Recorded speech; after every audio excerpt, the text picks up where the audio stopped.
Assalamualaikum warahmatullahi wabarakatuh. Bapak Ibu Guru sekalian, izinkan kami, saya Lulul Magnun dan juga Ibu Desirati akan membahas tentang decision making and problem solving dari buku Organizational Behavior. Selamat menyaksikan. Untuk yang pertama, kami akan membahas tentang Bigfoot Entertainment, di mana Bigfoot Entertainment ini didirikan oleh Michael Gleisner yang sebelumnya sukses di dunia e-commerce dan mengubah Bigfoot ini menjadi pusat kreatif, terutama dalam industri perfilman. Kemudian, Bigfoot ini mengakuisisi Ascendant Picture dan menjadi pemegang saham di Carmike Cinemas untuk memperluas jangkauan distribusi perfilmannya.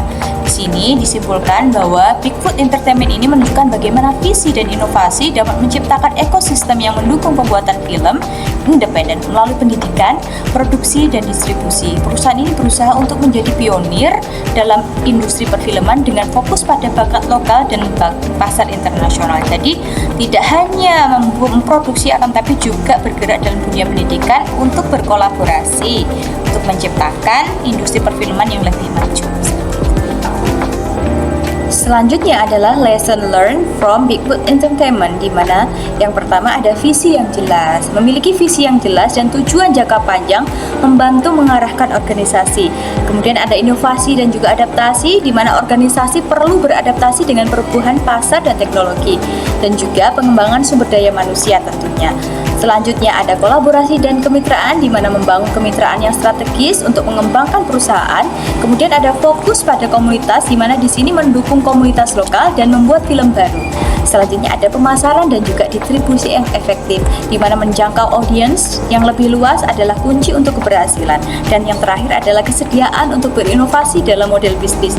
Di sini adalah menjelajahi berbagai model bisnis. The nature of decision making, pengambilan keputusan adalah proses memilih dari beberapa alternatif.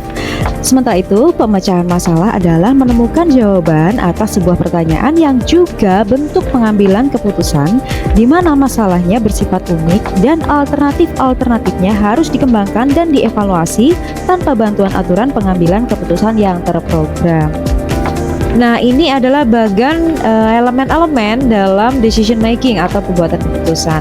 Ada tujuan, ada tindakan-tindakan alternatif, ada kemungkinan hasil dari tindakan tersebut, ada nilai dari hasil yang berkaitan dengan tujuan, kemudian pilihan dari salah satu alternatif untuk diterapkan. Oke, selanjutnya adalah bahasan tentang type of decision. Ada dua jenis. Yang pertama adalah keputusan yang terprogram, yaitu keputusan yang sering muncul dan dapat ditangani dengan aturan atau prosedur yang telah ditetapkan sebelumnya. Yang kedua ada keputusan yang tidak terprogram, yaitu keputusan yang jarang terjadi dan tidak dapat diatasi dengan aturan yang sudah ada. Oke, bahasan selanjutnya adalah tentang decision making condition, di mana kondisi pengambilan keputusan bervariasi tergantung pada ketersediaan informasi. Yang pertama ada dalam kondisi ketidakpastian, di mana semua hasil dari alternatif yang tersedia diketahui dengan jelas. Kemudian ada dalam kondisi resiko, jadi meskipun hasil dari setiap alternatif tidak sepenuhnya pasti, pengambilan keputusan ini dapat diperkirakan probabilitas hasil yang berbeda dan menghitung nilai yang akan diharapkan dari setiap alternatif. Kemudian yang ketiga ada dalam kondisi ketidakpastian, di mana informasi tentang kemungkinan hasil sangat terbatas dan pengambil keputusan harus bergantung pada penilaian pengalaman atau intuisi untuk membuat keputusan yang paling tepat. Oke, selanjutnya mari kita bahas tentang bagan yang di sini berisi contoh alternatif outcome under different decision making condition. Jadi ada tiga ya, seperti tadi yang dijelaskan, ada kondisi kepastian, kondisi risiko, dan kondisi dengan ketidakpastian. Dimana kita bisa lihat dalam bagan, jika dapat dipastikan, jadi goal to maximum profit-nya jika dipromosikan mencapai 10 juta dolar, dan jika tidak dipromosikan adalah hasilnya 2 juta dolar. Dalam kondisi yang beresiko, dipromosikan dan tidak dipromosikan, di sini memiliki expect value yang berbeda. Kemudian uncertainty, jadi yang dalam kondisi ketidakpastian di sini tidak dapat diprediksi. Jadi goal to profitnya tidak bisa diprediksi karena untuk promote dan not promote uncertainty, jadi tidak dapat dipastikan, maka hasilnya pun tidak dapat dipastikan. Di dalam pengambilan keputusan ada dua pendekatan utama, yaitu the rational approach atau pendekatan rasional, dan yang kedua ada the behavioral approach atau pendekatan perilaku. Apa sih itu? Pendekatan pengambilan keputusan rasional adalah proses pengambilan keputusan yang sistematis dan bertahap. Sementara itu, pendekatan perilaku itu mengakui peran dan pentingnya perilaku manusia dalam proses pengambilan keputusan, di mana perilaku manusia ini tetap ada batasan-batasan, misalnya batasan waktu, tenaga, pikiran, dan sebagainya. Nah, yang pertama dibahas adalah pendekatan rasional. Di sini ada langkah-langkah dalam pendekatan rasional. Yang pertama, menyatakan tujuan sesuai situasi. 2. Mengidentifikasi masalah. 3. Menentukan jenis keputusan, terprogram atau tidak terprogram, seperti yang sudah dijelaskan di slide sebelumnya. Yang keempat, menghasilkan alternatif pilihan. Yang kelima, mengevaluasi alternatif-alternatif tersebut. 6. Memilih alternatif. Nah, di dalam memilih alternatif ini, hendaknya si pembuat keputusan menyediakan rencana darurat atau namanya contingency plans ketika nanti rencana awalnya tidak berhasil. Yang ketujuh, menerapkan rencana. Nah, hati-hati. Di sini bisa muncul cognitive dissonance atau keraguan-raguan ketika akan menerapkan rencana tersebut. Yang kedelapan, control, yaitu mengukur dan menyesuaikan keputusan dan tujuan. Jadi saling berhubungan gitu ya, relatives.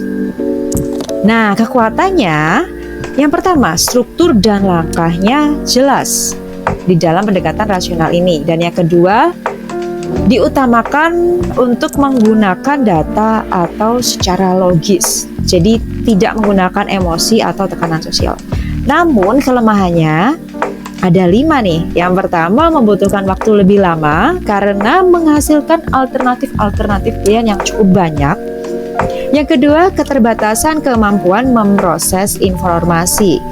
Yang ketiga, informasi atau data akurat yang sulit diakses karena tidak semua informasi itu tersedia secara mudah. Yang keempat, sulitnya mengetahui setiap kemungkinan hasil. Dan yang kelima, tidak efektif untuk krisis karena begitu panjangnya dan banyaknya proses yang harus dilalui. Nah, bisa kita lihat ini adalah bagaimana proses pengambilan keputusan menggunakan pendekatan rasional. Yang pertama, tentu saja menyeting tujuan sampai pada akhirnya mengontrol seperti yang sudah kami jelaskan di slide sebelumnya ya, step-steps dalam pendekatan rasional. Di sini ketika dipilih apakah itu keputusan terprogram atau tidak terprogram. Nah, di sini bedanya. Ketika keputusan tersebut terprogram, maka bisa diaplikasikan decision rule atau aturan keputusan. Apa sih itu? Aturan keputusan adalah pernyataan yang memberitahu si pembuat keputusan alternatif mana yang dipilih berdasarkan karakteristik situasi keputusan. Nah, ketika tidak terprogram, maka di sini harus dihasilkan alternatif-alternatif pilihan untuk kemudian nanti dievaluasi mana sih alternatif yang sekiranya sesuai dengan tujuan di awal. Di dalam pendekatan rasional, beberapa ahli, terutama Jeffrey Favre dan Robert Sutton, baru-baru ini menyerukan fokus baru pada rasionalitas. Nah, fokus baru ini disebut dengan manajemen berbasis bukti atau evidence-based decision making. Nah, IBM ini adalah komitmen untuk mengidentifikasi dan memanfaatkan teori dan data terbaik yang tersedia untuk membuat keputusan. Ada 5 prinsip dalam IBM. Yang pertama, jujur dan hadapi fakta walau menyakitkan. 2, mengambil keputusan berdasarkan fakta dan bukti, lagi-lagi fakta. 3, mendorong organisasi untuk eksperimen dan learning by doing atau memperbanyak praktek ya. Keempat, melihat risiko dan kerugian dari rekomendasi orang. 5, tidak mendasarkan pada keyakinan yang belum teruji, pengalaman masa lalu, atau tolak ukur yang tidak kritis. Nah, ini ada nih penelitian dari Favre dan Sutton tadi. Payoff berdasarkan kinerja memberikan hasil yang baik ketika karyawan bekerja secara individu, bukan secara tim kolaboratif. Kenapa demikian? Karena semakin besar kesenjangan antara eksekutif dengan gaji tertinggi dan terendah, semakin lemah juga kinerja keuangan dari perusahaan tersebut. Kenapa begitu? Kesenjangan gaji yang lebar seringkali melemahkan kepercayaan di antara anggota tim dan konektivitas sosial yang berkontribusi pada pengambilan keputusan berbasis tim yang kuat. Selanjutnya ada pendekatan perilaku atau the behavioral approach. The administrative model. Ini sebutannya ya. Pengambil keputusan menggunakan rasionalitas terbatas atau bounded rationality. Aturan praktis, sub-optimizing, dan satisficing dalam pengambilan keputusan. Apa sih semua itu? Bounded rationality adalah pembuat keputusan tidak dapat menangani informasi tentang semua aspek dan alternatif yang berkaitan dengan suatu masalah. Dan oleh karena itu, memilih untuk menangani beberapa bagian yang berarti dari masalah tersebut. Jadi tidak seperti rasionalitas ya, pendekatan rasionalitas yang mementingkan seluruh masalah. Sub-optimizing, secara sadar menerima hasil yang kurang daripada yang terbaik untuk menghindari efek negatif yang tidak diinginkan pada aspek lain dalam organisasi. Dan yang terakhir adalah satisficing, memeriksa alternatif hanya sampai solusi yang memenuhi persyaratan minimal ditemukan. Jadi karena pendekatan perilaku ini mementingkan batasan-batasan kita sebagai manusia yang tidak mungkin dapat membentuk berbagai macam alternatif, kemudian semua masalahnya dijadikan fokus gitu ya. Daripada seperti itu, the administrative model memilih untuk menyesuaikan dengan batasan-batasan kemampuan manusia seperti waktu, tenaga, dan pikiran. Other behavioral forces atau kekuatan perilaku yang lain. Yang pertama ada kekuatan politik, tentu saja ya. Nah, kekuatan politik ini dapat memainkan peran utama dalam pengambilan keputusan. Contohnya adalah koalisi atau gabungan dari orang-orang yang sevisi, ya. Yang kedua ada intuisi, keyakinan bawaan atau image beliefs terhadap sesuatu tanpa pertimbangan sadar, jadi di bawah alam sadar. Ketiga, peningkatan komitmen. Buat keputusan tetap pada keputusannya meskipun keputusan itu tampaknya salah, alias ngeyel gitu ya. Yang berikutnya, kecenderungan mengambil resiko. Sejauh mana seseorang yang menjadi pembuat keputusan bersedia mengambil resiko dalam membuat keputusan. Tentu saja orang yang semakin berani mengambil resiko yang lebih besar, maka keputusannya juga akan berbeda dengan orang yang hanya berani mengambil keputusan yang maksudnya resiko yang kecil gitu ya. Nah, yang kelima ada etika. Keyakinan seseorang tentang mana yang benar dan salah terkait perilakunya. Keenam, teori prospek. Ketika orang membuat keputusan dalam kondisi berisiko, mereka lebih termotivasi untuk menghindari kerugian daripada mencari keuntungan, asal tidak rugi gitu ya. Nah, berikutnya ada pendekatan terpadu nih, an integrated approach to decision making. Menggabungkan langkah-langkah pendekatan rasional dengan kondisi-kondisi dalam pendekatan perilaku untuk menciptakan pendekatan yang lebih realistis untuk membuat keputusan dalam organisasi. Nah, daripada menghasilkan semua alternatif, pembuat keputusan harus mencoba melampaui aturan praktis dan batasan yang memuaskan serta menghasilkan sebanyak mungkin alternatif sesuai dengan waktu, uang, dan kepraktisan situasi lainnya. Nah, ini jadi menggabungkan antara pendekatan rasionalitas dengan pendekatan perilaku, mana yang terbaik dan paling realistis untuk dilakukan dalam kehidupan sehari-hari. Nah, ini dia bagan dari pendekatan yang terpadu. Tidak jauh berbeda dengan bagan pendekatan perilaku dan pendekatan rasionalitas ya. Hanya saja di sini ditekankan terkait keterbatasan ya. Karena dalam praktiknya pembuat keputusan menggunakan gabungan atau hybrid dari pendekatan rasional, perilaku, dan terpadu untuk membuat keputusan sulit sehari-hari dalam menjalankan organisasi. Meski mirip dengan model rasional, pendekatan praktis mengenal keterbatasan personal di setiap langkah dalam proses. Lagi-lagi keterbatasan personal ya, seperti waktu, uang, tenaga, dan pikiran. Ada satu penelitian yang menarik dan berhubungan dengan pengambilan keputusan. Judulnya The Effects of Principals Decision Making, Organizational Commitment, and School Climate on Teachers' Performance in Vocational High School based on Teacher Perceptions. Nah, penelitian ini dilakukan oleh Mailul dan kawan-kawannya tahun 2020 di Minahasa Utara. Dan hasilnya, kinerja guru SMK meningkat ketika kepala sekolah membuat keputusan secara baik. Nah, keputusan secara baik itu seperti apa? Keputusan yang baik itu yang melewati proses-proses sistematis sehingga menghasilkan keputusan yang berkualitas yang dapat diterima seluruh warga sekolah termasuk guru. Melalui proses yang sistematis, pengambilan keputusan oleh kepala sekolah melibatkan rasionalitas yang memungkinkan pengakuan dan pemenuhan kebutuhan akan nilai-nilai seseorang. Jadi dapat merangkul kebutuhan dan nilai-nilai yang dimiliki oleh seluruh warga sekolah. Oke, selanjutnya mari kita bahas tentang creativity, problem solving, and decision making, di mana proses kreativitas adalah kemampuan individu untuk menghasilkan ide-ide baru atau melihat ide-ide lama dengan perspektif segar, atau biasa kita sebutnya ATM. Amati, tiru, dan juga modifikasi. Ini adalah salah satu cara individu menjadi kreatif. Kemudian, bagaimana penerapan kreatif ini dalam dunia pendidikan? Jadi ketika individu mampu menerapkan creative problem solving, ini ternyata mampu meningkatkan pemahaman konsep dan juga keterampilan komunikasi siswa. Ini menurut penelitian dari Octaviani dan Null.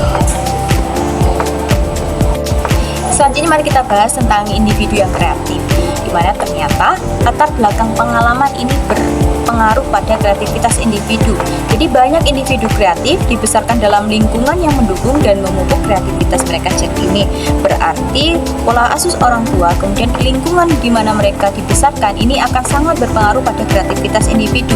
Kemudian ada sifat-sifat pribadi, di mana individu yang kreatif sering memiliki sifat-sifat seperti keterbukaan, kemudian rasa ingin tahu yang tinggi dan juga energi yang besar, serta kemandirian dan juga kepercayaan diri.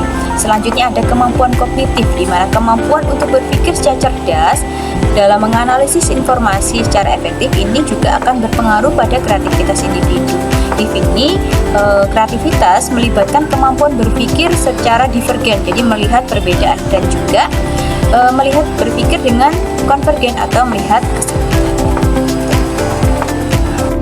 Kemudian mari kita bahas tentang proses kreatif atau proses berpikir kreatif. Yang pertama ada tahap persiapan, di mana individu mengumpulkan pengetahuan dan juga keterampilan yang mereka perlukan. Kemudian ada tahap inkubasi, di mana ide yang telah dikumpulkan itu mulai berkembang secara bawah sadar. Dan individu mungkin mengalami jeda dari pemikiran intensif melalui aktivitas fisik seperti jogging atau berenang. Jadi ketika mereka melakukan aktivitas fisik, ide-ide baru itu muncul. Kemudian tahap selanjutnya ada wawasan. Jadi di sini itu ada momen ketika pemahaman baru muncul secara spontan. Ini disebut juga aha moment. Jadi aha. Kemudian yang terakhir ada verifikasi, di mana di sini individu memastikan bahwa ide tersebut valid dan dapat diterapkan.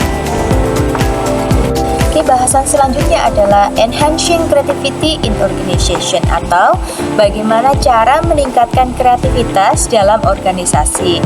Yang pertama, menjadikan kreativitas bagian dari budaya organisasi. Jadi membiasakan individu yang ada dalam organisasi ini menjadi individu yang kreatif. Yang kedua adalah memberikan penghargaan pada keberhasilan kreatif, di mana di sini ketika ada individu yang kreatif dan menciptakan inovasi baru, kita berikan mereka reward atau penghargaan. Oke, mari kita masuk pada self-assessment exercise. Rational versus integrate approaches to decision making. Jadi di sini bayangkan Anda seorang kepala sekolah dari SMA atau SMK yang perkembangannya pesat.